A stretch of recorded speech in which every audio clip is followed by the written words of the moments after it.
programa ay rated G. Ito ay pwede sa lahat ng manonood. Noong nakaraang linggo, inumpisahan ko ang isang kakaibang paglalakbay.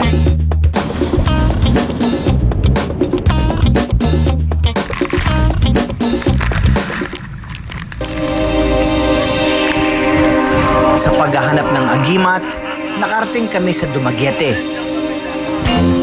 Hello, finally!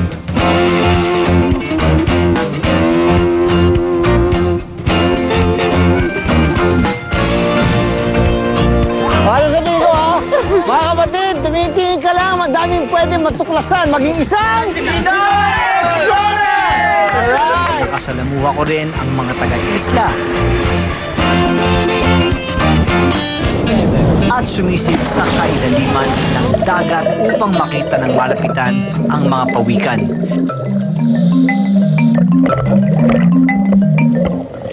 Pero kahit narating ko na ang ilalim ng dagat, mailap pa rin ang inahanap na agimat.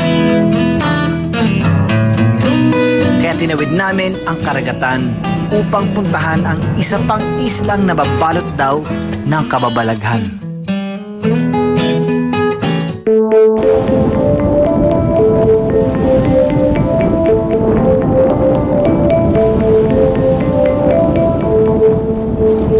Isang magandang umaga ang bumati sa amin.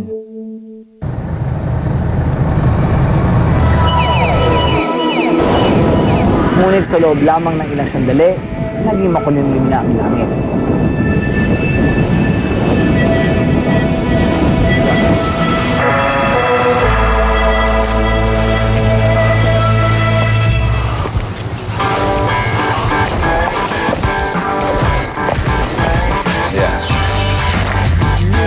Kaya bago pa sumungit ang panahon, simulan na natin ang paghahanap sa agimat dito sa Isla del Fuego o mas kilala sa pangalang Siquijor. Padulas. Okay, ahoy. Sabi ni Harold, ang pinakamainam daw na paraan para makita ang kabuuan ng Siquijor ay ang umakyat sa tuktok ng Mount Bandilaan. Ang Bandilaan Peak ay matatagpuan sa sentro ng isla ng Siquijor. Ang lamig dito ah. Oo, parang bagyo. Anong taas nito? Anong elevation natin? 600 aga. 600 feet. Ang malamig. Parang ba nasuot ko dapat nagdala ako ng jacket, hindi ako handa. Para mas mapabilis ang paghahanap natin ng sinasabi nilang agimat o mahikang pumapalibot dito sa lugar na to. Ang feeling ko ang pinaka first stop na okay ay itong general view ng buong lugar na to. Dito yan, sa Bandilaan Peak.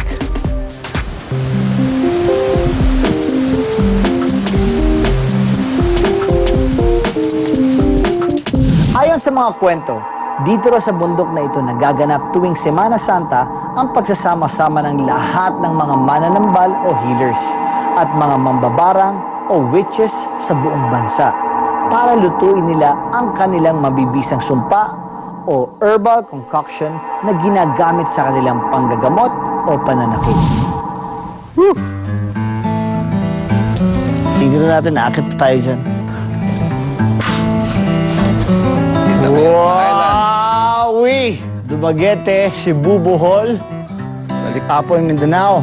Tapos dito, Mindanao na.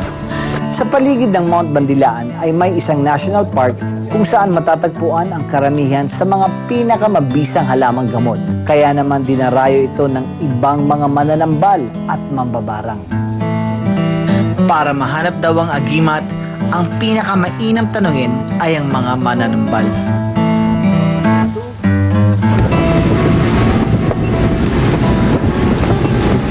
At napag-alaman ko kay Harold na ang may-ari ng tinutulayan naming Danish Lagoon na si Johnny ay isang napakagaling na mananambal.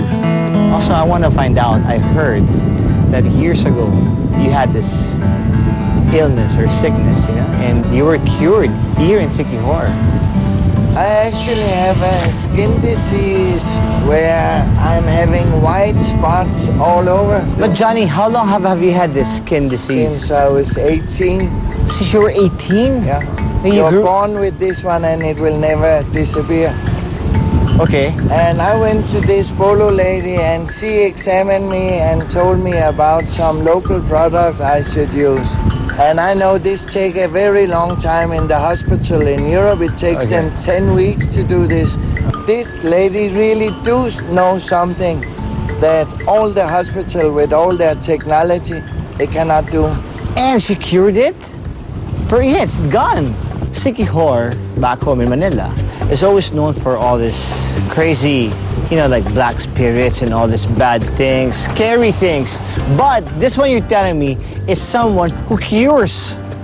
It makes me sad to hear that you are afraid because this Yeah. is something all Pinoy should be proud of. Exactly. The whole world have known in ages people living on the sea in the old days.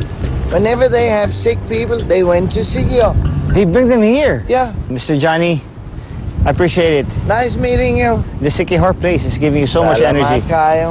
Salamat, walang anuman. Mag-iingat ka. Salamat. Let's go.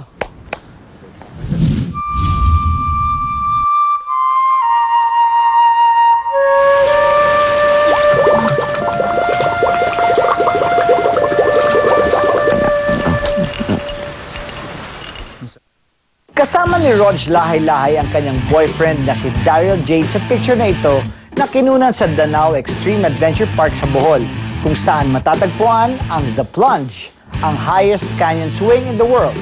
Salamat, Rog!